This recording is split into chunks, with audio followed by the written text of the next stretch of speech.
गणेश और बुढ़िया माई की कथा। एक बुढ़िया थी, वह बहुत ही गरीब और दृष्टिहीन थी। उसके एक बेटा और बहू थे।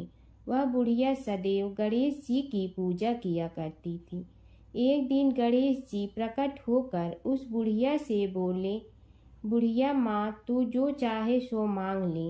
बुढ़िया बोली, मुझे तो मांगना नहीं आता, कैसे और क्या मांगूं? तब गणेश जी बोले, अपने बहू बेटे से पूछ कर मांग ले। तब बुढ़िया ने अपने बेटे से कहा, गणेश जी कहते हैं तू कुछ मांग ले, बता मैं क्या मांगूं? पुत्र ने कहा, माँ तू धन मांग ले। बहू से पूछा तो बहू ने कहा, नाती मांग ले। तब बुढ़िया ने सोचा कि ये तो अपने अपने मतलब की बात कर रहे हैं।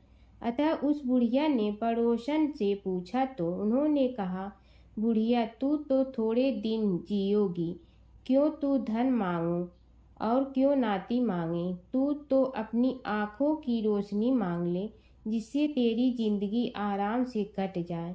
इस पर बुढ़िया बोली, यदि आप प्रसन्न है तो मुझे 9 करोड़ की माया दे, निरोगी काया दे, अमर सुहाग दे, आँखों की रोशनी दे, नाती दे, पोता दे और सब परिवार को सुख दे और अंत में मोक्ष दे। यह सुनकर तब गणेश जी बोले, बुढ़िया माँ, तुमने तो हमें ठग लिया। फिर भी जो तूने मांगा है वचन के अनुसार सब तुझे मिलेगा।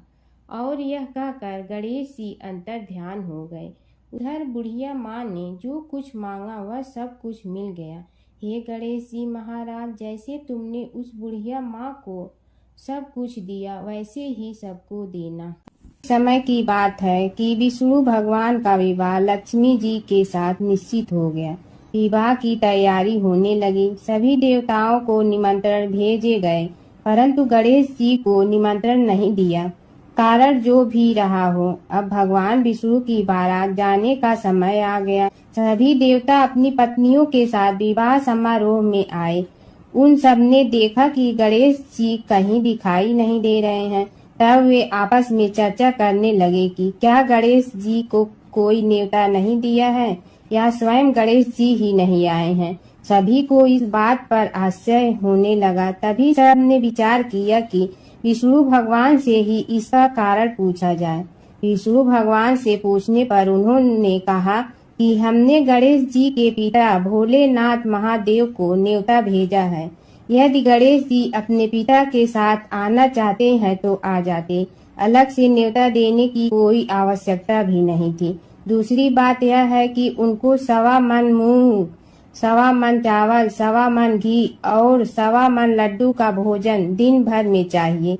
यदि गणेश जी नहीं आएंगे तो कोई बात नहीं, दूसरे के घर जाकर इतना सारा खाना पीना अच्छा भी नहीं लगता।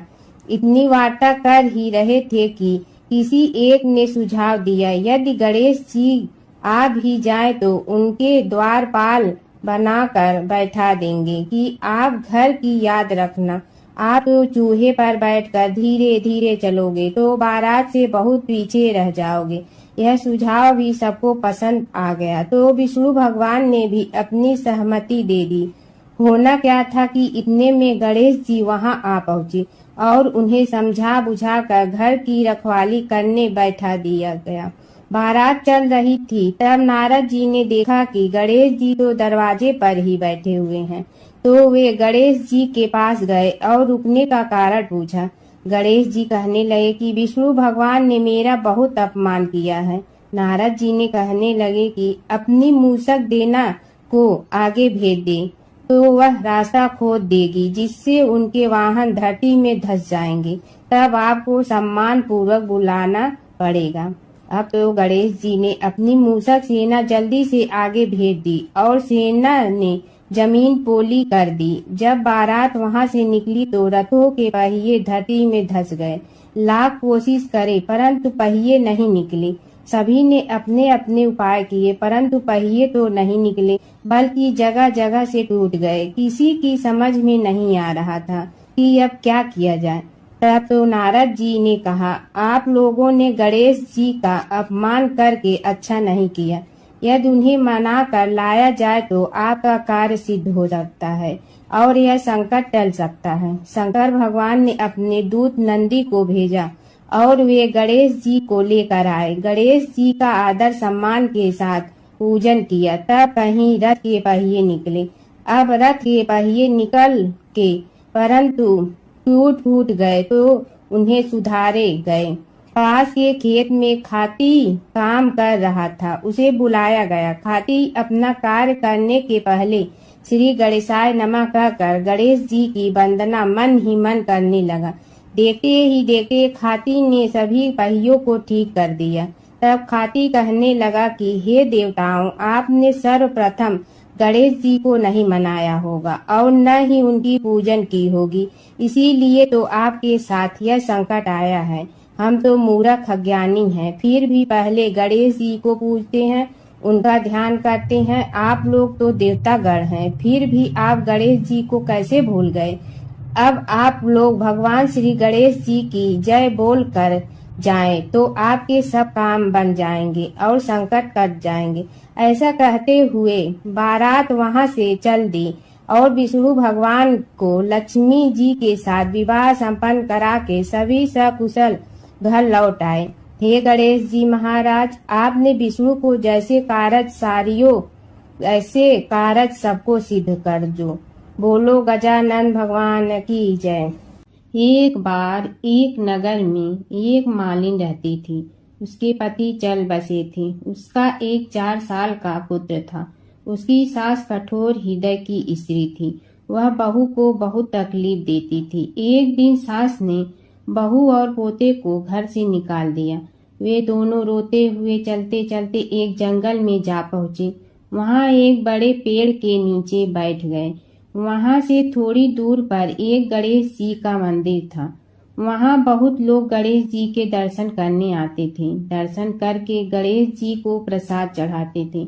फिर वह प्रसाद सबको बांट देते थे। इस प्रसाद से माँ बेटे का गुजारा होने लगा। दोनों गणेश जी की पूजा पाठ में लग गए। एक दिन उन्होंने सोचा क्यों न हम भी जंगल से फूल लाकर बेचें। वे रोज जंगल से फूल लाकर उसकी माला बनाकर बेचने लगे। साथ में पूजा की सामग्री और प्रसाद भी बेचने लगे। इससे उनको आमदनी होने लगी। गणेश जी की कृपा से आमदनी बढ़ने लगी। जल्दी ही उन्होंने एक मकान और एक दुकान बना लिया। एक राजा की लड़की मंदिर में रोज पूजा करने आती थी।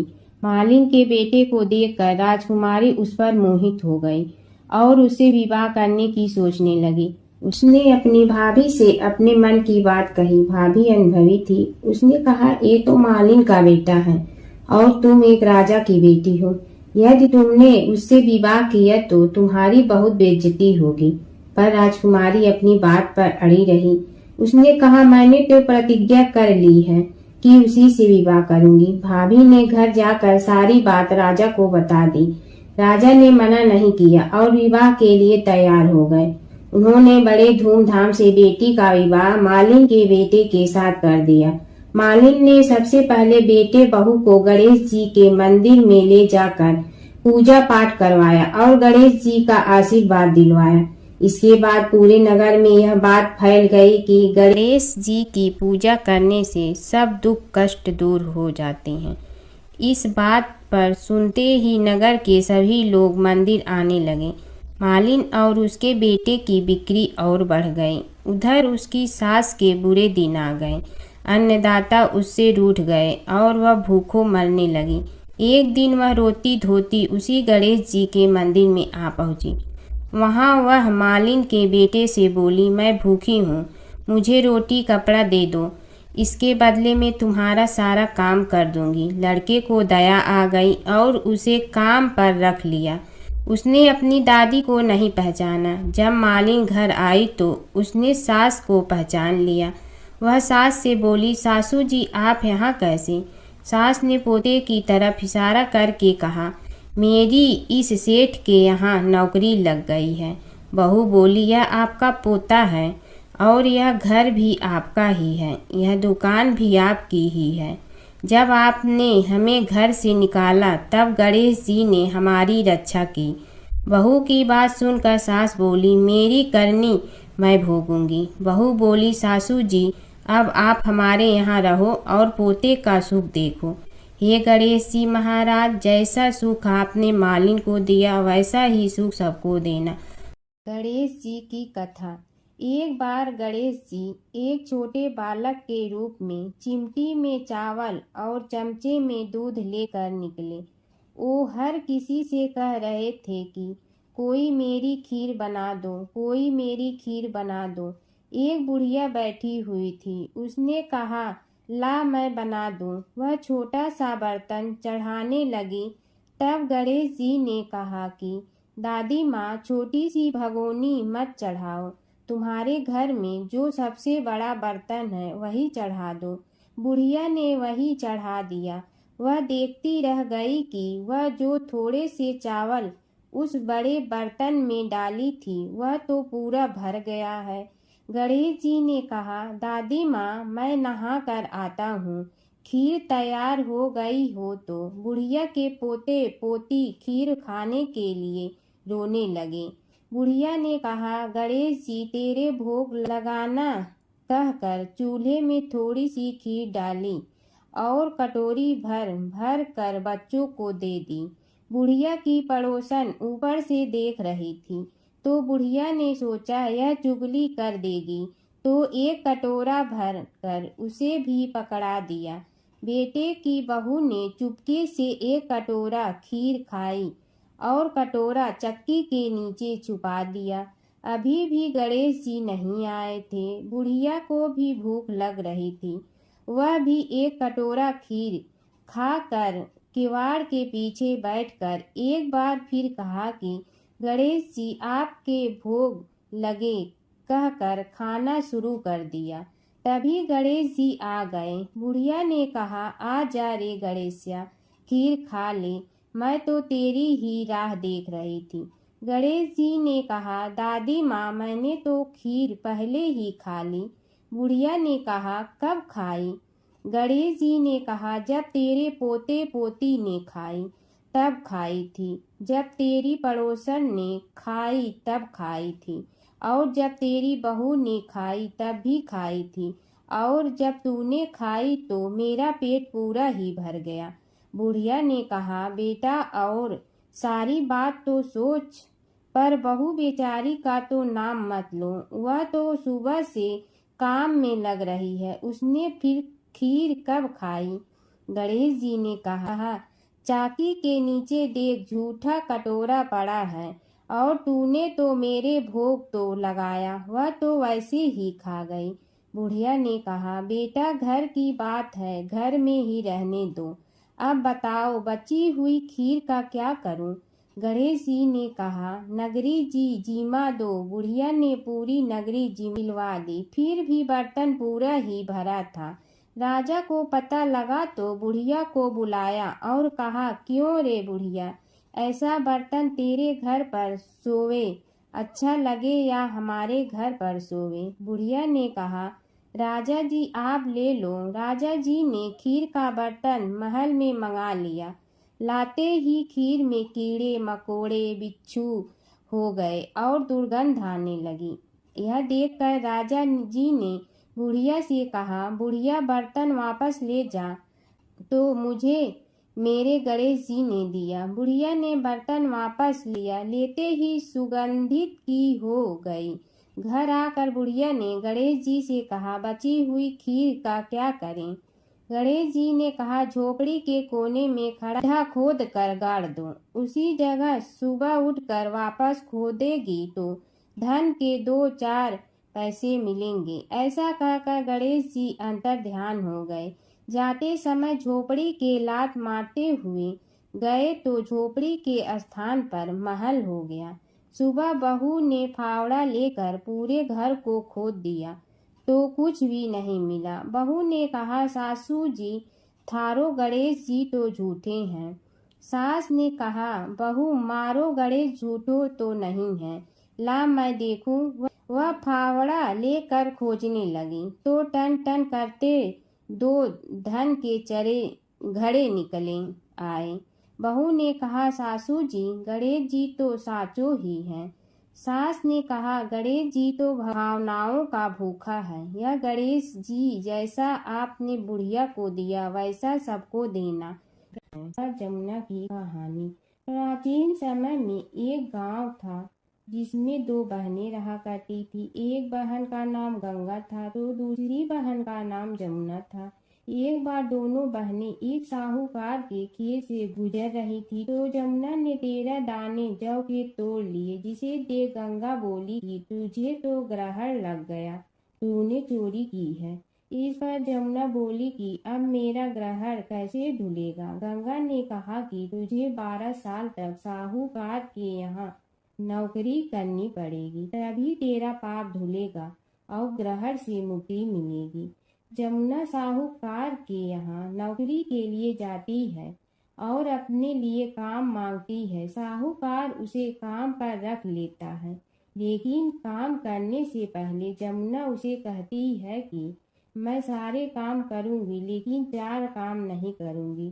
जूठे बर्तन नहीं मांजूंगी, झाड़ू नहीं लगाऊंगी, बिस्तर नहीं बिछाऊंगी और दिया नहीं जलाऊंगी। 12 साल के बाद कुंभ का मेला लगा तो साहूकारनी भी कुंभ नहाने जाने लगी।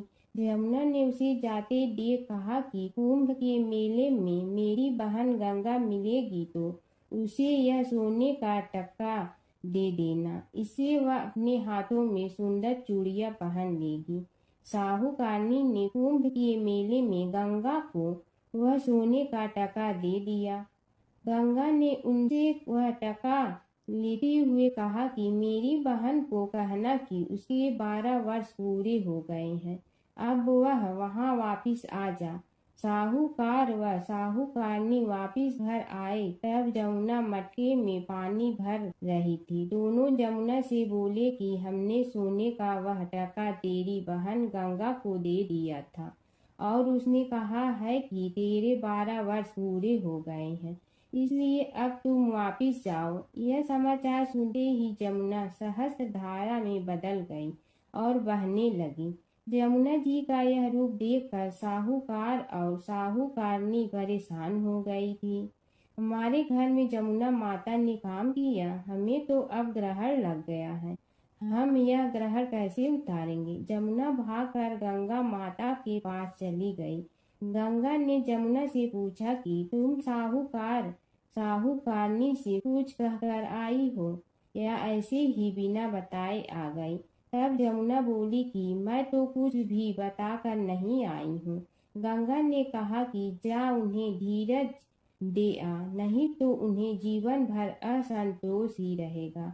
गंगा के कहने पर जमुना माता ने साहूकारनी को सपने में दर्शन दिए और कहा कि तुम दोनों उल्टे माथे क्यों पड़े हो, जाओ उठकर खाओ पियो। तब दोनों बोले कि हम कैसे उठे, हमें तो ग्रहण लगा है, क्योंकि हमने उल्टे सीधे और पता नहीं कितने नीच कार्य आपसे कराए हैं। तब जमुना जी बोली कि तुम्हें ग्रहण नहीं लगा है, ग्रहण तो मुझे लगा था कि मैंने तुम्हारे खेत से 13 दाने जौ के चुराए थे। मैं तो अपना ग्रहण उतारने तुम्हारे घर आई थी। मेरा ग्रहण तुम्हारे घर में 12 वर्ष तक रहने से उतर गया है और मेरी मुक्ति हो गई है। जमुना जी ने कहा कि तुम्हें कोई ग्रहण नहीं लगा है, उल्टे मेरे 12 वर्ष तक यहाँ रहने से तुम्हारी भी मुक्ति हो गई है। यह कहकर जमुना जी स्वप्न से चली गई। दोनों उठकर देखते हैं कि उनके घर में पहले से भी अधिक धन हो गया है। हे जमुना माता, जैसे आपने साहूकार व साहूकारनी की मुक्ति कराई, वैसे ही आप अपने सभी भक्तों की करना। बसेरे की कहानी। किसी गांव में एक भाट व एक जाट रहता था। दोनों में घनिष्ठ मित्रता थी। एक बार जाट अपनी बहन के घर जाने को तैयार हुआ तो भाट अपनी ससुराल जाने को तैयार हुआ। दोनों साथ चल पड़े तो रास्ते में रुककर एक कुएं की मुंडेर पर बैठ गए। जाट ने भाट से कहा कि नगर बसेरा कर लेते हैं। इस पर भाट बोला कि तू ही नगर बसेरा कर ले, मैं तो अपनी ससुराल जा रहा हूँ, वहाँ खूब खातिर होगी, मेरी तू कर ले नगर बसेरा। जाट वहीं कुएं के पास बैठ पानी की घंटी और चावल का दाना लेकर नगर बसेरा करने लगा। नगर बसेरा करने के साथ जाट कहने लगा कि नगर बसेरा जो करे सो मल धोवे पाँव, ताता माड़ा तापसी देगी मेरी माँ। माँ देगी मावशी तेगी द्वारका का वास, मीठा मीठा घास वृंदावन का वास।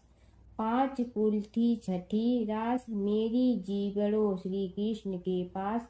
डालू पानी हो जाए घी झट से निकल जाए मेरा जी। यह सब कर कर के वह जाट बहन के पास चल पड़ा। जाट की बहन ने भाई के आने पर उसकी खातिर की खी बूढ़ा के साथ भाई को जिमाया। दोनों ने बैठकर ढेर सारी बातें की।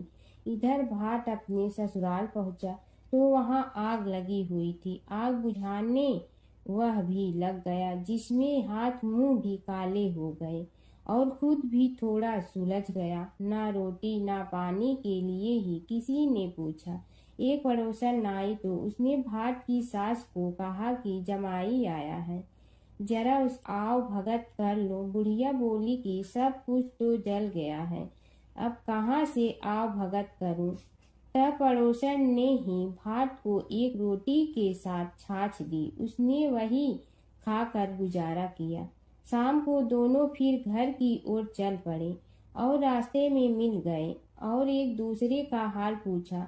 भाट बोला कि मेरी ससुराल में तो आग लगी हुई थी, आग बुझाते मैं खुद काला हो गया हूँ, ना रोटी मिली ना पानी। जाट बोला कि मेरी तो बहुत खातिर हुई।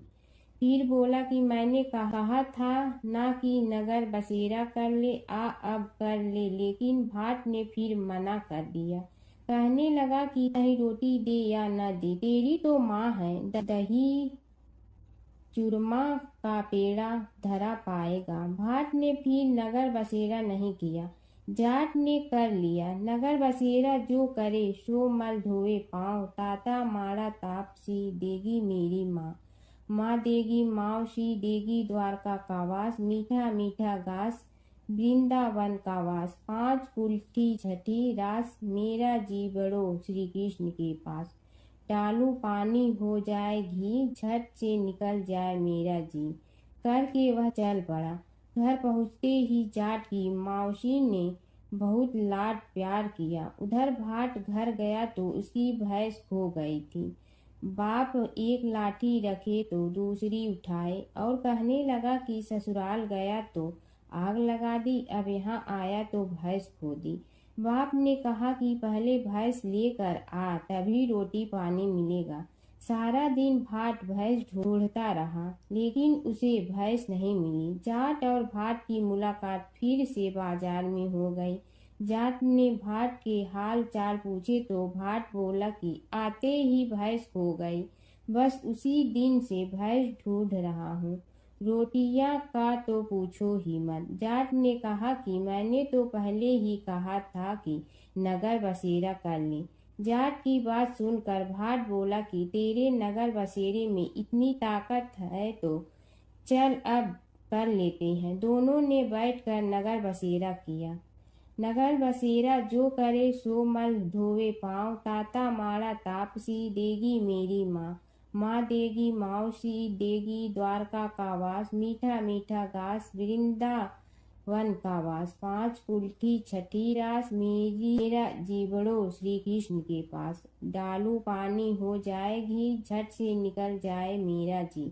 दोनों के नगर बसेरा करने पर भाट जैसे ही आगे बढ़ा तो उसकी खोई भैंस मिल गई, जिसे लेकर घर पहुंचा। घर पहुंचते ही माँ ने कहा कि लड़के को आते ही घर से निकाल दिया, सारे दिन से ये भूखा प्यासा भटक रहा है। यह कहकर उसकी माँ ने उसको खूब खिलाया पिलाया। इस घटना के बाद सारे नगर में ढिंढोरा पिटवा गया कि तब कोई अपने पीहर या सास से आते जाते नगर बसेरा करें। जैसे भाट को नगर बसेरा करने का फल मिला, वैसे ही हर किसी को मिलेगी है। माता सीता की कथा। यह कहानी सीता माता कहती थी और श्री राम इसे सुना करते थे। एक दिन श्री राम भगवान को किसी काम के लिए बाहर जाना पड़ा, तो सीता माता कहने लगी कि भगवान, मेरा तो 12 वर्ष का नित्य नियम है। अब आप बाहर जाएंगे तो मैं अपनी कहानी किसे सुनाऊंगी।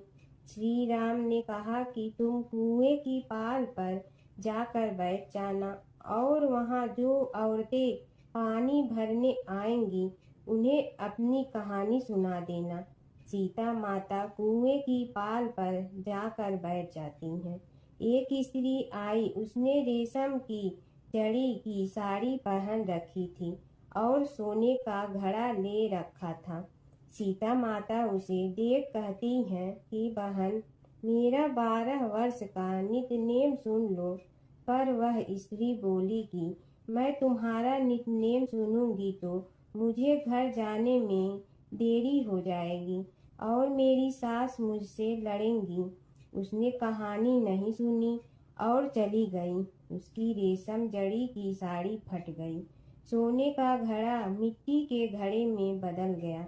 सास ने देखा तो पूछा कि ये किसका दोष अपने सिर लेकर आ गई है। बहू ने कहा कि कुएं पर एक औरत बैठी थी, उसने कहानी सुनने के लिए कहा, लेकिन मैंने सुनी नहीं, जिसका यह फल मिला है।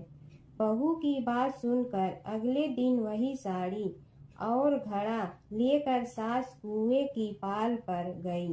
सास को वहीं माता सीता बैठी मिली, तो माता सीता ने कहा कि बहन, मेरी कहानी सुन लीजिए।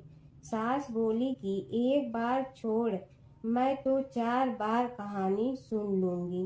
राम आए लक्ष्मण आए, देश के पुजारी आए, नित नेम का नेम लाए, आओ राम बैठो राम। तपी रसोई जियो राम, माखन मिश्री खाओ राम। दूध बतासा पियो राम, सूत के पल का मोठो राम। साल दुसाला पोठो राम, साल दुसाला ओढ़ो राम। जब बोलो जब राम ही राम, राम संवारे सबके काम। खाली घर भंडार भरेंगे, सबका बेड़ा पार करेंगे। श्री राम जय राम जय जय राम। सास बोली कि बहन, कहानी तो बहुत अच्छी लगी। कहानी सुनकर सास घर चली गई और उसकी साड़ी फिर से रेशम जड़ी की बन गई। मिट्टी का घड़ा फिर सोने के घड़े में बदल गया। बहू कहने लगी, सासू माँ, आपने ये सब कैसे किया। सास ने कहा कि बहू, तू दोष लगा के आई थी और मैं अब दोष उतार कर आ रही हूँ। बहू ने फिर पूछा कि वह कुएं वाली स्त्री कौन है। सास बोली कि वे सीता माता थी। वे पुराने से नया कर देती हैं, खाली घर में भंडार भर देती हैं। वह लक्ष्मी जी का वास घर में कर देती हैं। आदमी की जो भी इच्छा हो उसे पूरा कर देती हैं। बहू बोली कि ऐसी कहानी मुझे भी सुना दो। सास बोली कि ठीक है, तुम भी सुनो। और सास ने कहानी शुरू की। राम आए लक्ष्मण आए, देश के पुजारी आए, नित नेम का नेम लाए, आओ राम बैठो राम। तपी रसोई जियो राम, माखन मिश्री खाओ राम। दूध बतासा पियो राम, सूत के पल का मोठो राम। साल दुसाला पोठो राम, साल दुसाला ओढ़ो राम। जब बोलो जब राम ही राम, राम संवारे सबके काम। खाली घर भंडार भरेंगे, सबका बेड़ा पार करें। श्री राम जय जय राम। कहानी सुनकर बहू बोली कि कहानी तो बहुत अच्छी है। सास ने कहा कि ठीक है, इस कहानी को रोज कहा करेंगे। अब सास बहू रोज सवेरे उठती, नहाती धोती और पूजा करने के बाद नित नेम की सीता की कहानी कहती। एक दिन उनके यहाँ एक पड़ोस की औरत आई और बोली कि बहन, जरा सी आँच दे ना। तो वह बोली कि आज तो अभी हमने जलाई ही नहीं। पड़ोसन ने कहा कि तुम सुबह 4 बजे से उठकर क्या कर रही हो। फिर उन्होंने कहा कि सुबह उठकर हम पूजा करते हैं, फिर सीता माता की नित नेम की कहानी कहते हैं। पड़ोसन ने उसकी बात सुनकर फिर कहा कि सीता माता की कहानी कहने से तुम्हें क्या मिलता है। वे बोली कि इनकी कहानी कहने से घर में भंडार भर जाते हैं, सारे काम सिद्ध होते हैं, मन की इच्छा भी पूरी हो जाती है। पड़ोसन कहती है कि बहन ऐसी कहानी तो मुझे भी सुना दो। फिर वह बोली कि ठीक है, तुम भी यह कहानी सुन लो। राम आए लक्ष्मण आए, देश के पुजारी आए, नित नेम का नेम लाए, आओ राम बैठो राम। सारी कहानी सुनने के बाद पड़ोसन कहने लगी, बहन कहानी तो मुझे बहुत अच्छी लगी। अब वह पड़ोसन भी नित नेम सीता माता की कहानी कहने लगी। कहानी कहने से सीता माता ने पड़ोसन के भी भंडार भर दिए। अब तो पूरे मोहल्ले में नित नेम की कथा चल पड़ी। हर किसी की मनोकामना पूरी होने लगी। हे सीता माता, जैसे आपने उनके भंडार भरे वैसे ही आप हमारे भी भंडार भरना, सबकी भरना, कहानी सुनने वाले के भी और कहानी कहने वाले के भी। प्राचीन काल की बात है। नैमिषारण्य क्षेत्र में ऋषि, महर्षि और साधु संतों का समाज जुड़ा था। उसमें श्री सूत जी भी विद्यमान थे। शौनक जी ने उनकी सेवा में उपस्थित होकर निवेदन किया कि हे अज्ञान रूप घोर तिमिर को नष्ट करने में करोड़ों सूर्यों के समान प्रकाशमान श्री सूत जी हमारे कानों के लिए अमृत के समान जीवन प्रदान करने वाले कथा तत्व का वर्णन कीजिए। हे सूत जी, हमारे हृदयों में ज्ञान के प्रकाश की वृद्धि तथा भक्ति, वैराग्य और विवेक की उत्पत्ति जिस कथा से हो सकती हो वह हमारे प्रति कहने की कृपा कीजिए। शौनक जी की जिज्ञासा से सूत जी बड़े प्रसन्न हुए। पूरा तन इतिहासों के स्मरण से उनका शरीर पुलकायमान हो रहा था। वे कुछ देर उसी स्थिति में विराजमान रहकर कुछ विचार करते रहे और अंत में बोले, शौनक जी, इस विषय में आपके चित्त में बड़ी जिज्ञासा है। आप धन्य हैं जो सदैव ज्ञान की प्राप्ति में तत्पर रहते हुए विभिन्न पुराण कथाओं की जिज्ञासा रखते हैं। आज मैं आपको ज्ञान के परम स्रोत रूप श्री गणेश जी का जन्म कर्म रूप चरित्र सुनाऊंगा। गणेश जी से ही सभी ज्ञानों, सभी विद्याओं का उद्भव हुआ है। अब आप सावधान चित्त से विराजमान हो। श्री गणेश जी के ध्यान और नमस्कार पूर्वक उनका चरित्र श्रवण करें। नमस्तस्मै गणेशाय ब्रह्मा विद्या प्रदायिनी यनागस्त्यसमः साक्षात विघ्न सागर सोषणे। कैसे हैं वे श्री गणेश जो सभी प्रकार की ब्रह्म विद्याओं को प्रदान करने वाले अर्थात ब्रह्मा के सगुण और निर्गुण स्वरूप पर प्रकाश डालने और जीव ब्रह्मा का अभेद प्रतिपादन करने वाली विद्याओं के दाता हैं। वे विघ्नों के समुद्रों को महर्षि अगस्त्य के समान शोषण करने में समर्थ हैं। इसलिए उनका नाम विघ्न सागर शोषक के नाम से प्रसिद्ध है। मैं उन भगवान श्री गणेश जी को नमस्कार करता हूँ। प्रथम पूजा के अधिकारी श्री गणेश जी, यह कहकर सूत जी कुछ समय के लिए मौन हो गए और फिर बोले, शौनक जी, भगवान गणेश जी ही सर्वप्रथम पूजा प्राप्ति के अधिकारी हैं। किसी भी देवता की पूजा करो, पहले उनकी पूजा करो। शौनक जी ने निवेदन किया, हे भगवान, हे सूत, सर्वप्रथम यह बताने की कृपा कीजिए कि गणेश जी को प्रथम पूजा का अधिकार किस प्रकार प्राप्त हुआ। इस विषय में मेरी बुद्धि मोह को प्राप्त हो रही है कि सृष्टि रचयिता ब्रह्मा जी, पालन करता भगवान नारायण और संहार करता शिव जी में से किसी को प्रथम पूजा का अधिकारी क्यों नहीं माना गया। यह त्रिदेव ही तो सबसे बड़ा देवता माने जाते हैं। सूत जी ने कहा, शौनक जी, यह भी एक रहस्य ही है। देखो, अधिकार मांगने से नहीं मिलता, इसके लिए योग्यता होनी चाहिए। संसार में अनेकों देवी देवताएं पूजे जाते हैं। पहले जो जिसका इष्ट देव होता है वह उसी की पूजा किया करता है। इससे बड़े देवताओं के महत्व में कमी आने की आशंका उत्पन्न हो गई। इस कारण देवताओं में परस्पर विवाद होने लगा। वे उसका निर्णय प्राप्त करने के लिए शिव जी के पास पहुँचे और प्रणाम करके पूछने लगे, प्रभु हम सब में प्रथम पूजा का अधिकारी कौन है? शिव जी सोचने लगे कि किसे प्रथम पूजा का अधिकारी माने। तभी उन्हें एक युक्ति सूझी। बोले, देवगण, इसका निपटारा बातों से नहीं तथ्यों से होगा। इसके लिए एक प्रतियोगिता रखनी होगी, शिव की परिक्रमा करने की प्रतियोगिता। देवगण उनका मुख देखने लगे, शंकित हृदय से सोचने लगे कि कैसी प्रतियोगिता रहेगी। यह शिव जी ने उनके मन के भाव ताड़ लिए, इसलिए सांत्वना भरे शब्दों में बोले, घबराओ मत, कोई कठिन परीक्षा नहीं ली जाएगी। बस इतना ही कि सभी अपने अपने वाहनों पर चढ़कर संसार की परिक्रमा करो और फिर यहाँ लौट आओ। जो पहले लौटेगा वही सर्वप्रथम पूजा का अधिकारी होगा। अब क्या देर थी, सभी अपने अपने वाहन पर चढ़कर दौड़ पड़े।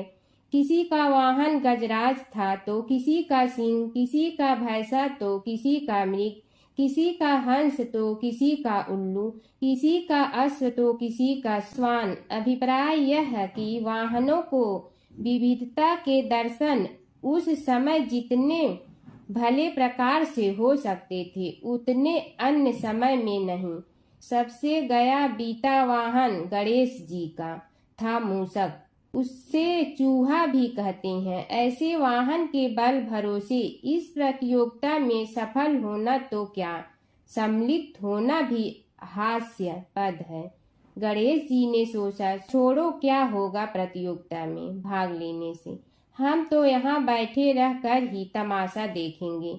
वे बहुत देर तक विचार करते रहे। अंत में उन्हें एक युक्ति सूझी। शिव जी स्वयं ही जगदाता हैं, यह संसार उन्हीं का प्रतिबिंब है, तब क्यों न इन्हीं की परिक्रमा कर ली जाए। इनकी परिक्रमा करने से ही संसार की परिक्रमा हो जाएगी। ऐसा निश्चय कर उन्होंने मूषक पर चढ़कर शिव जी की परिक्रमा की और उनके समक्ष जा पहुँचे। शिव जी ने कहा, तुमने परिक्रमा पूर्ण कर ली? उन्होंने उत्तर दिया, जी हाँ। शिव जी सोचने लगे कि इसे तो यहीं घूमते हुए देखा, फिर परिक्रमा कैसे कराया। देवताओं का परिक्रमा करके लौटना आरंभ हुआ और उन्होंने गणेश जी को वहां बैठे देखा तो माथा ठनक गया। फिर भी साहस करके बोले, अरे तुम विश्व की परिक्रमा के लिए नहीं गए? गणेश जी ने कहा, अरे मैं कब का यहाँ आ गया। देवता बोले, तुम्हें तो कहीं भी नहीं देखा। गणेश जी ने उत्तर दिया, देखते कहाँ से, समस्त संसार शिव जी में विद्यमान है। इनकी परिक्रमा करने से ही संसार की परिक्रमा पूर्ण हो गई। सूत जी बोले, शौनक, इस प्रकार गणेश जी ने अपनी बुद्धि के बल पर ही विजय प्राप्त कर ली। उनका कथन सत्य था, इसलिए कोई विरोध करता भी तो कैसे। बस उसी दिन से गणेश जी की प्रथम पूजा होने लगी। सूत जी बोले, हे शौनक जी, यह एक तथ्य है कि गणेश जी ही उसके पात्र हैं। वे बड़े देवता का भी कार्य सिद्धि में विघ्न उपस्थित होने पर उन विघ्न राज का आश्रय न लिया हो। हे शौनक, वे देव भी बड़े दयालु हैं। नाम तो शिव जी का ही आशुतोष है, किंतु वे सर्वात्मा और सर्वरक्षक प्रभु तो शिव जी की अपेक्षा भी शीघ्र ही प्रकट हो जाते हैं। उनका भक्त कभी किसी संकट में नहीं पड़ता। यदि प्रारब्ध वशात कभी किसी विपत्ति में पड़ भी जाता है तो गणेश्वर की उपासना करने पर उनके अनुग्रह से उनके समस्त दुख दूर होकर परम सुख की प्राप्ति होती है। शौनक ने कहा, हे सूत जी, हे महाभाग, हे प्रभु, मैं गणेश जी के विभिन्न चरित्रों का अध्ययन करना चाहता हूँ, तो मुझे बताइए कि किस ग्रंथ का अवलोकन करूँ। हे दयामय, आपको तो उनके समस्त चरित्र विदित है कि यदि आप ही उन्हें सुनाने की कृपा करें तो मेरा अत्यधिक उपकार होगा। सूत जी बोले, हे शौनक भगवान, गणेश्वर के इतने चरित्र हैं कि उन सब का कथन इस जिह्वा से संभव नहीं, क्योंकि प्रभु अनंत प्रभु चरित अनंता वाली बात समस्त विद्वान ऋषि मुनि कहते हैं। फिर भी गणेश जी प्रथम पूजा के अधिकारी होने के कारण समस्त देव चरित्रों में जुड़े हुए हैं, इसलिए उनका प्रभाव भी सर्वाधिक व्यापक है। हे मुने, हे शौनक, वे भगवान सर्व समर्थ हैं। वे सभी का तिरस्कार करने में समर्थ हैं, किंतु उनका तिरस्कार कोई भी नहीं कर सकता। यह त्रिलोक्य उन्हीं भगवान के संकेत पर नित्य करता है। इसकी समस्त क्रियाएं उन्हीं की इच्छा पर आश्रित हैं। हे शौनक, भगवान गणेश्वर स्वयं कहते हैं, शिवे विष्णु च शक्तौ च सूर्ये मयि निराधिप यो भेद बुद्धि योगः स सम्य योगो मतो मम। हे नरेश्वर, हे वरेण्य, शिव, विष्णु, शक्ति, सूर्य और मुझ गणेश में जो अभेद बुद्धि योग है, मेरे मत में वही सम्यक योग है। इससे यह भी सिद्ध है कि समस्त देवता उन्हीं के स्वरूप हैं। वे ही भगवान विभिन्न कार्य रूपों के अनुसार अपना भिन्न भिन्न नाम रखते हैं। हे मुनि श्रेष्ठ, उन सब देवताओं के चरित्र भी उन्हीं गणराज के चरित्र हैं। यद्यपि सब चरित्र एक ही ग्रंथ में मिलने में संभव नहीं है, फिर भी गणेश्वर के अनेकों प्रमुख चरित्रों का वर्णन गणेश पुराण में हुआ है। राजा सोमकांत का वृत्तांत कथन। शौनक जी ने पूछा, हे प्रभु, गणेश पुराण का आरंभ किस प्रकार हुआ, यह मुझे बताने की कृपा करे। इस पर सूत जी ने कहने लगे, हे शौनक, यद्यपि गणेश पुराण है तो बहुत प्राचीन, क्योंकि भगवान गणेश्वर तो आदि हैं। न जाने कब से गणेश जी अपने उपासकों पर कृपा करते चले आ रहे हैं। उनके अनंत चरित्र हैं, जिनका संग्रह एक महापुराण का रूप ले सकता है। उसे एक बार भगवान नारायण ने नारद जी को और भगवान ने शंकर और जगन जननी पार्वती जी को सुनाया था। बाद में वही पुराण संक्षेप रूप में ब्रह्मा जी ने महर्षि वेद व्यास को सुनाया और फिर व्यास जी ने महर्षि भृगु को सुनाया। भृगु ने कृपा करके सौराष्ट्र के एक राजा सोमकांत को सुनाया था। तब से वह पुराण अनेक कथाओं में विस्तृत होता रहा और अनेक कथाओं से रहित होता हुआ अनेक रूप में प्रचलित है। शौनक जी ने पूछा, भगवान, आप यह बताने का कष्ट करें कि राजा सोमकांत कौन था। उसने महर्षि से गणेश पुराण का श्रवण कहाँ किया था, उस पुराण के श्रवण से उसे क्या क्या उपलब्धियां हुई। हे नाथ, मुझे श्री गणेश्वर की कथा के प्रति उत्कंठा बढ़ती ही जा रही है।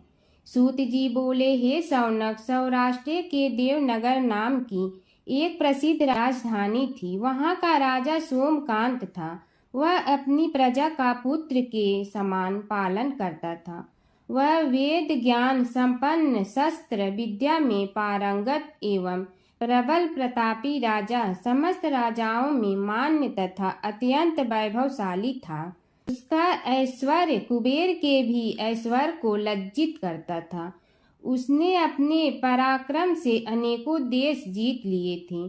उसकी पत्नी अत्यंत रूपवती, गुणवती, धर्माज्ञा एवं पतिव्रत धर्म का पालन करने वाली थी। वह सदैव अपने प्राणनाथ की सेवा में लगी रहती थी। उसका नाम सुधर्मा था। जैसे वह प्रतिव्रता थी, वैसे ही राजा भी एक पत्नी व्रता का पालन करने लगा।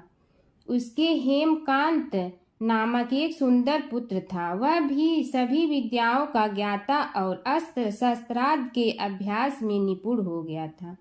यह सभी श्रेष्ठ लक्षणों से संपन्न, सद्गुणी एवं प्रजा जनों के हितों का अत्यंत पोषक था।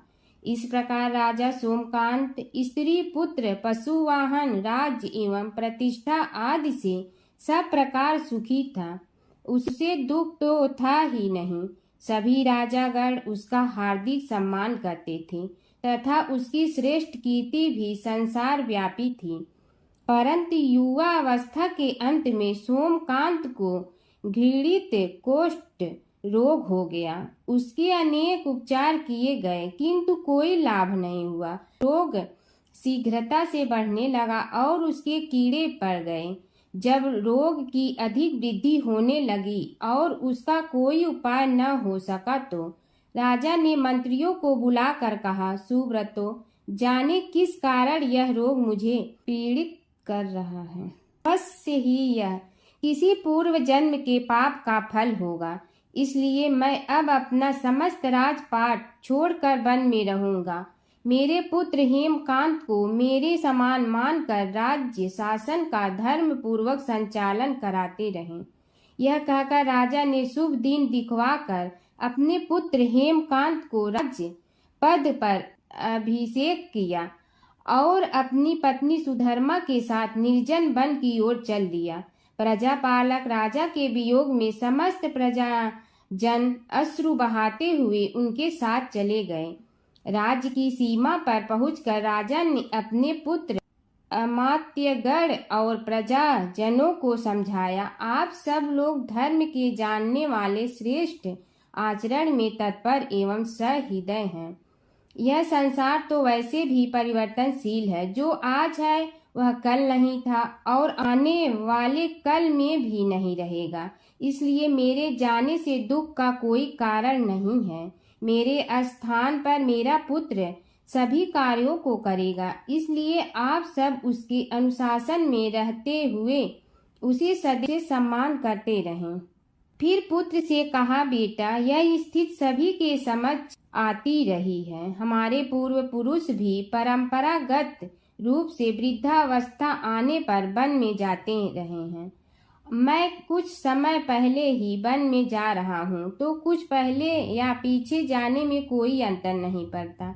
यदि कुछ वर्ष बाद जाऊं तब भी मोह का त्याग करना ही होगा। इसलिए हे वत्स, तुम दुखित मत हो और मेरी आज्ञा मानकर राज्य शासन को ठीक प्रकार चलाओ। ध्यान रखना, क्षत्रिय धर्म का कभी त्याग न करना और प्रजा को सदा सुखी रखना।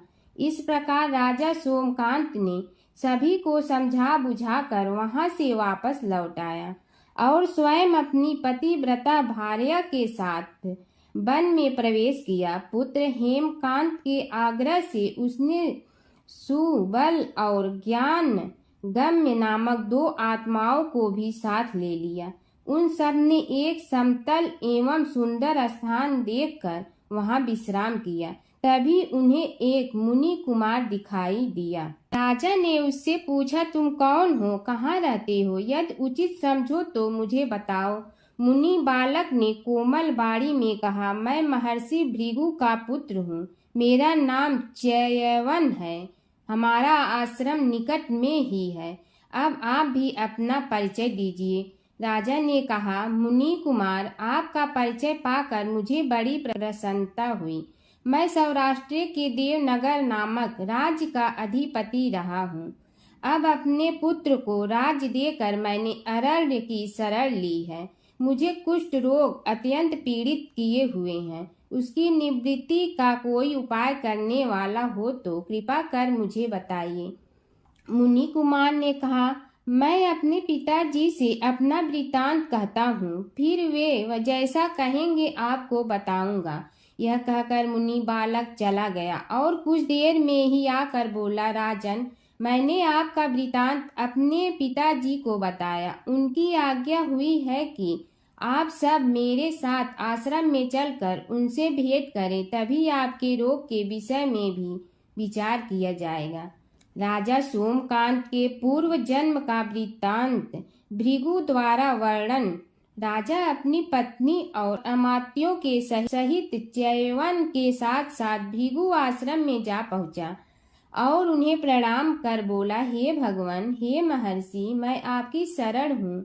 आप मुझ कुष्ठी पर कृपा कीजिए। महर्षि बोले, राजन, यह तुम्हारे किसी पूर्व जन्म कृत पाप का ही उदय हो गया है। इसका उपाय मैं विचार करके बताऊंगा। आज तो तुम सब स्नान आज से निवृत्त होकर रात्रि विश्राम करो। महर्षि की आज्ञा अनुसार सबने स्नान भोजन आदि के उपरांत रात्रि व्यतीत की और प्रातः काल स्नान आदि नित्य कर्मों से निवृत्त होकर महर्षि की सेवा में उपस्थित हुए। महर्षि ने कहा, राजन, मैंने तुम्हारे पूर्व जन्म का वृत्तांत जान लिया हूँ और यह भी विदित कर लिया है कि किस पाप के फल से तुम्हें इस रोग की प्राप्ति हुई है। यदि तुम चाहो तो उसे सुना दूं। राजा ने हाथ जोड़कर निवेदन किया, बड़ी कृपा होगी मुनिनाथ, मैं उसे सुनने के लिए उत्कंठित हूँ। महर्षि ने कहा, तुम पूर्व जन्म में एक धनवान वैश्य के लाडले पुत्र थे।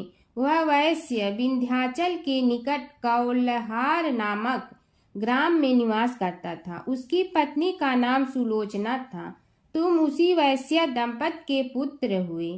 तुम्हारा नाम कामद था। तुम्हारा लालन पालन बड़े लाड चाव से हुआ।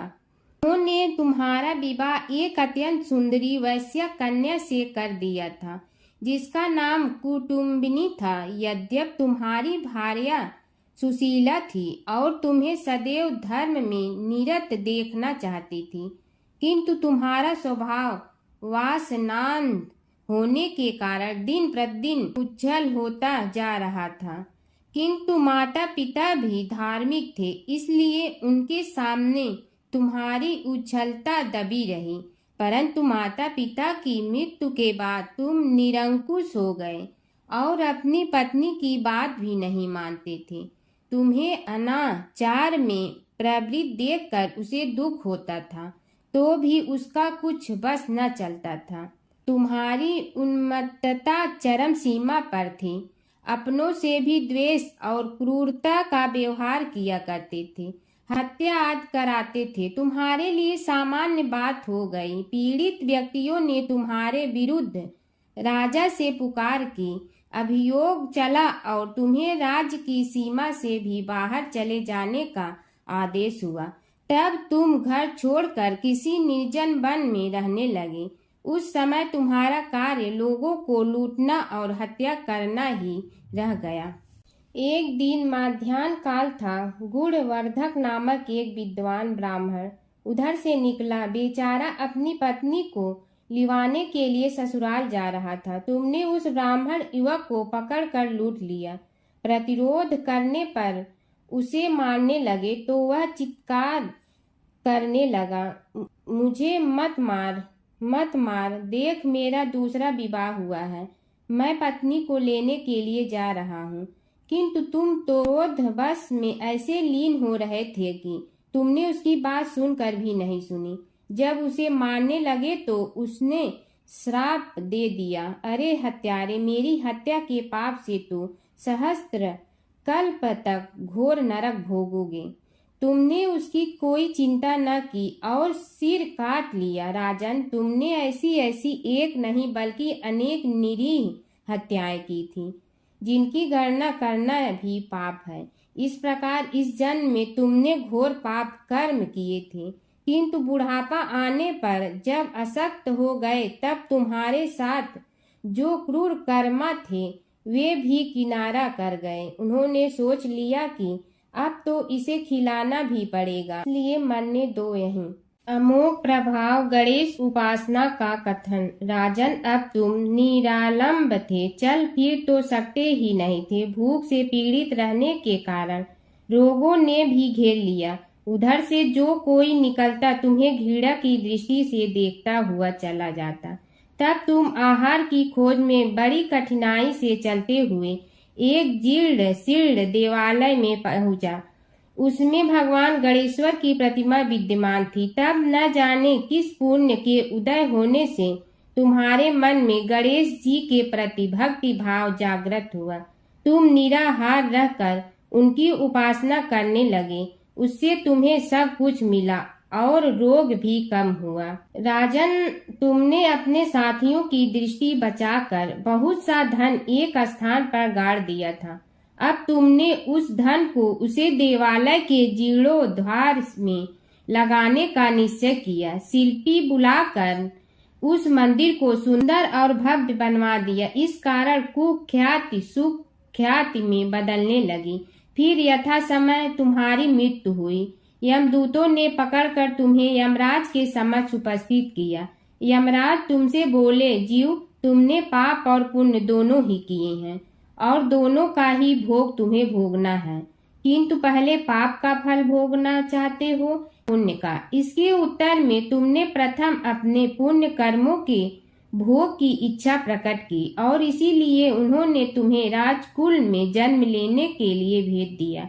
पूर्व जन्म में तुमने भगवान गणाध्यक्ष का सुंदर एवं भव्य मंदिर बनवाया था, इसलिए तुम्हें सुंदर देह की प्राप्ति हुई। यह कहकर महर्षि भृगु कुछ रुके। उन्होंने देखा कि राजा को इस वृतांत पर शंका हो रही है। तभी महर्षि के शरीर में असंख्य विकराल पक्षी उत्पन्न होकर राजा की ओर झपटे। उनकी चोंच बड़ी तीक्ष्ण थी, जिनसे वे राजा के शरीर को नोच नोच कर खाने लगे। उसके कारण उत्पन्न असहनीय पीड़ा से व्याकुल हुए राजा ने महर्षि के समक्ष हाथ जोड़कर निवेदन किया, प्रभु, आपका आश्रम तो समस्त द्वेष आदि से परे है और यहाँ मैं आपकी शरण में बैठा हूँ, तब यह पक्षी मुझे आकर ही क्यों पीड़ित कर रहे हैं? हे मुनिनाथ, इनसे मेरी रक्षा कीजिए। महर्षि ने राजा के अंतर्वचन सुनकर सांत्वना देते हुए कहा, राजन, तुमने मेरे वचनों में शंका की थी और जो मुझ सत्यवादी के कथन में शंका करते हैं उसे खाने के लिए मेरे शरीर से इसी प्रकार पक्षी प्रकट हो जाते हैं, जो कि मेरे हुंकार करने पर भस्म हो जाया करते हैं। यह कर महर्षि ने हुंकार की और तभी वे समस्त पक्षी भस्म हो गए। राजा श्रद्धावनत होकर उनके समक्ष अश्रुपात करता हुआ बोला, प्रभु, अब आप पाप से मुक्त होने का उपाय कीजिए। महर्षि ने कुछ विचार कर कहा, राजन, तुम पर भगवान गणेश्वर की कृपा सहज रूप से है और वे ही प्रभु तुम्हारे पापों को भी दूर करने में समर्थ हैं, इसलिए तुम उनके पाप नाशक चरित्रों का श्रवण करो। गणेश पुराण में उनके चरित्रों का भले प्रकार वर्णन हुआ है, अतएव तुम श्रद्धा भक्ति पूर्वक उसी को सुनने में चित्त लगाओ। राजा ने प्रार्थना की, महामुनि, मैंने गणेश पुराण का नाम भी आज तक नहीं सुना, तो उनके सुनने का सौभाग्य कैसे प्राप्त कर सकूंगा? हे नाथ, आपसे अधिक ज्ञानी और प्रकांड विद्वान और कौन हो सकता है? आप ही मुझ पर कृपा कीजिए। महर्षि ने राजा की दीनता देखकर उसके शरीर पर अपने कमंडल का मंत्रपूत जल छिड़का। तभी राजा को एक छींक आई और नासिका से एक अत्यंत छोटा काले वर्ण का पुरुष बाहर निकल आया। देखते देखते वह बढ़ गया। उसके भयंकर रूप को देखकर राजा कुछ भयभीत हुआ, किंतु समस्त आश्रमवासी वहां से भाग गए। वह पुरुष महर्षि के समक्ष हाथ जोड़कर खड़ा हो गया। उन्हें उसकी ओर देखा और कुछ उच्च स्वर में बोले, तू कौन है, क्या चाहता है? वह बोला, मैं साक्षात पाप हूँ, समस्त पापियों के शरीर में मेरा निवास है। आपके मंत्रपूत जल के स्पर्श से मुझे विवश होकर राजा के शरीर से बाहर निकलना पड़ा है। अब मुझे बड़ी भूख लगी है, बताइए क्या खाऊं और कहाँ रहूं? महर्षि बोले, तू उस आम के अवकाश स्थान में निवास कर और उसी वृक्ष के पत्ते खाकर जीवन निर्वाह कर। यह सुनते ही वह पुरुष आम के वृक्ष के पास पहुंचा, किंतु उसके स्पर्श मात्र से वह वृक्ष जलकर भस्म हो गया। फिर जब पाप पुरुष को रहने के लिए कोई स्थान दिखाई न दिया तो वह भी अंतर्हित हो गया। एक समय की बात है, एक भाई बहन रहते थे। बहन का नियम था कि वह अपने भाई का चेहरा देखते ही खाना खाती थी। हर रोज वह सुबह उठती थी और जल्दी जल्दी सारा काम करके अपने भाई का मुंह देखने के लिए उसके घर जाती थी। एक दिन रास्ते में एक पीपल के नीचे गणेश जी की मूर्ति रखी थी।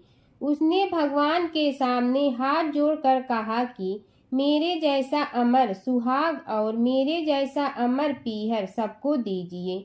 यह कहकर वह आगे बढ़ जाती है। जंगल के झाड़ियों के कांटे उसके पैरों में चुभा करते थे। एक दिन भाई के घर पहुंची और भाई का मुंह देखकर बैठ गई। तो भाभी ने पूछा, पैरों में क्या हो गया है?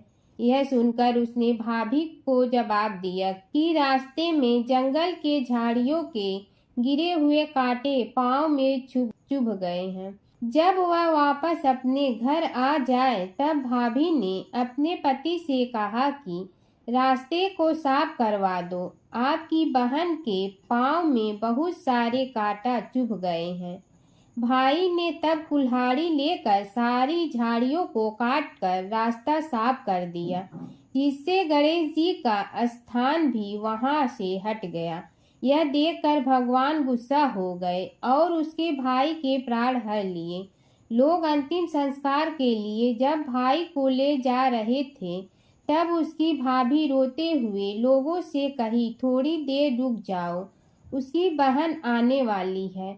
वह अपने भाई का मुंह देखे बिना नहीं रह सकती है, उसका यह नियम है। तब लोगों ने कहा, आज तो देख लेगी पर कल कैसे देखेगी? रोज दिन की तरह बहन अपने भाई का मुंह देखने के लिए जंगल में निकली। तब जंगल में उसने देखा कि सारा रास्ता साफ किया हुआ है। जब वह आगे बढ़ी तो उसने देखा कि सिद्धिविनायक को भी वहां से हटा दिया गया है। तब उसने जाने से पहले गणेश जी को एक अच्छे स्थान पर रखकर उन्हें स्थान दिया और हाथ जोड़कर बोली, भगवान, मेरे जैसा अमर सुहाग और मेरे जैसा अमर पीहर सबको देना। और फिर बोलकर आगे निकल गई। भगवान सोचने लगे, अगर इसकी नहीं सुनी तो हमें कौन मानेगा, हमें कौन पूजेगा? तब सिद्धिविनायक ने उसे आवाज दी, बेटी, इस खेजड़ी की 7 पत्तियां लेकर जा और उसे कच्चे दूध में धोकर भाई के ऊपर छींटा मार देना, वह उठकर बैठ जाएगा। यह सुनकर जब पीछे मुड़ी तो वहां कोई नहीं था। फिर वह यह सोचने लगी कि ठीक है, जैसा सुना वैसा कर लेती हूँ। फिर वह 7 खेजड़ी की पत्तियां लेकर अपने भाई के घर पहुंची। उसने देखा वहां कई लोग बैठे हुए हैं। भाभी बैठी रो रही है और भाई की लाश रखी है। तब उसने पत्तियों को बताए हुए नियम के तहत भाई के ऊपर इस्तेमाल किया। तब भाई उठकर बैठ गया। भाई बोला बहन से, मुझे बहुत ही गहरी नींद आ गई थी। तब बहन बोली, यह नींद किसी दुश्मन को भी न आए, और उसने सारी बात अपने भाई को बता दी। हर व्रत कथा के साथ पढ़ी और सुनी जाने वाली लपसी तपसी की यह कहानी। एक लपसी था, एक तपसी था। तपसी हमेशा भगवान की तपस्या में लीन रहता था। लपसी रोजाना 1.25 सेर की लपसी बनाकर भगवान का भोग लगाकर जीम लेता था। एक दिन दोनों लड़ने लगे। तपसी बोला, मैं रोज़ भगवान की तपस्या करता हूँ, इसलिए मैं बड़ा हूँ। लपसी बोला, मैं रोज़ भगवान को 1.25 सेर लपसी का भोग लगाता हूँ, इसलिए मैं बड़ा हूँ। नारद जी वहाँ से गुजर रहे थे। दोनों को लड़ता देखकर उनसे पूछा कि तुम क्यों लड़ रहे हो? तपसी ने खुद के बड़ा होने का कारण बताया और लपसी ने अपना कारण बताया। नारद जी बोले, तुम्हारा फैसला मैं करूँगा। दूसरे दिन लपसी और तपसी नहाकर अपनी रोज की भक्ति करने आए तो नारद जी ने छुपकर 1.25 करोड़ की एक अंगूठी उन दोनों के आगे रख दी। तपसी की नज़र उस अंगूठी पर पड़ी जो उसने चुपचाप अंगूठी उठाकर अपने नीचे दबा ली। तब लपसी की नज़र अंगूठी पर पड़ी, लेकिन उसने ध्यान नहीं दिया। भगवान को भोग लगाकर लपसी खाना खाने लगा। नारद जी सामने आए तो दोनों ने पूछा कि कौन बड़ा? तो नारद जी ने तपसी से खड़ा होने को कहा। वो खड़ा हुआ तो उसने नीचे दबी अंगूठी दिखाई पड़ी। नारद जी ने लपसी से कहा, तपस्या करने के बाद भी तुम्हारी चोरी करने की आदत नहीं गई, इसलिए लपसी बड़ा है और तुम्हें तुम्हारी तपस्या का कोई फल भी नहीं मिलेगा। तपसी शर्मिंदा होकर माफ़ी मांगने लगा। उसने नारद जी से पूछा, मुझे मेरी तपस्या का फल कैसे मिलेगा?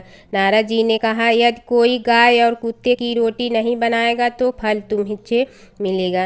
यदि कोई ब्राह्मण को भोजन करवा कर दक्षिणा नहीं देगा तो फल तुम्हें मिलेगा। यदि कोई साड़ी के साथ ब्लाउज नहीं देगा तो फल तुझे मिलेगा। यदि कोई दिए से दिया जलाएगा तो फल तुम्हें मिलेगा। यदि कोई सारी कहानी सुने लेकिन तुम्हारी कहानी नहीं सुने तो फल तुझे मिलेगा। उसी दिन से हर व्रत कथा कहानी के साथ लपसी तपसी की कहानी भी सुनी और कही जाती है। ओम जय जगदीश हरे स्वामी जय जगदीश हरे। भक्त जनों के संकट क्षण में दूर करे। ओम जय जगदीश हरे। जो ध्यावे फल पावे दुख बिन से मन का। सुख संपत्ति घर आवे कष्ट मिटे तन का। ओम जय जगदीश हरे। मात पिता तुम मेरे शरण कहूँ किसकी। तुम विनय और न दूजा आस करूँ जिसकी। ओम जय जगदीश हरे। तुम पूर्ण परमात्मा तुम अंतर्यामी। पार ब्रह्म परमेश्वर तुम सबके स्वामी। ओम जय जगदीश हरे। तुम बिंदा के सागर तुम पालन करता। मैं मूरख कल काम कृपा करो भरता। ओम जय जगदीश हरे। तुम हो ये कय गोचर सबके प्राणपति। किस विधि मिलूं दया में तुमको मैं कुमति। ओम जय जगदीश हरे। दीन बंधु दुख हरता तुम रक्षक मेरे। अपने हाथ उठाओ द्वार पड़ा तेरे। ओम जय जगदीश हरे। विषय विकार मिटा पाप हरो देवा। श्रद्धा भक्ति बढ़ाओ संतन की सेवा। ओम जय जगदीश हरे। तन मन धन सब तेरा स्वामी सब कुछ है तेरा। तेरा तुझको अर्पण क्या लागे मेरा। ओम जय जगदीश हरे। जय जगदीश हरे स्वामी जय जगदीश हरे। भक्त जनों के संकट क्षण में दूर करे। ओम जय जगदीश हरे स्वामी जय जगदीश हरे।